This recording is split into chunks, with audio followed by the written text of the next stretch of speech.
ಒಂದು ದ್ವಿಚಕ್ರ ವಾಹನದಲ್ಲಿ 5 ವಿದ್ಯಾರ್ಥಿಗಳು ಪ್ರಯಾಣಿಸಿದ ವಿಡಿಯೋ ವೈರಲ್ ಆದ ಬಳಿಕ ಪೊಲೀಸರು ಕ್ರಮ ಕೈಗೊಂಡಿದ್ದಾರೆ. ಮಣಿಪಾಲದಲ್ಲಿ ನಡೆದಿದೆ ಎನ್ನಲಾಗಿದ್ದ ವಿಡಿಯೋ ಸಾಮಾಜಿಕ ಜಾಲತಾಣದಲ್ಲಿ ಹರಿದಾಡಿದ್ದು, ಪೊಲೀಸರ ಕಾರ್ಯವೈಖರಿಯನ್ನ ಜನ ಪ್ರಶ್ನೆ ಮಾಡಿದ್ದರು.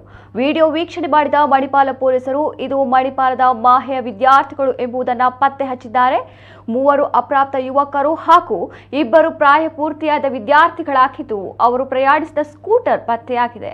ಸ್ಕೂಟರ್ನಲ್ಲಿ 5 ಪ್ರಯಾಣಿಸಿದ್ದು, ಹೆಲ್ಮೆಟ್ ಧರಿಸದೇ ಇದ್ದಿದ್ದು, ಅಜಾಗರೂಕತೆಯ ಚಾಲನೆ ಸೇರಿದಂತೆ ಹಲವು ಕೇಸು ದಾಖಲಿಸಿ ವಾಹನ ಮಾಲಕನಿಗೆ ಪೊಲೀಸರು ದಂಡ ವಿಧಿಸಿದ್ದಾರೆ.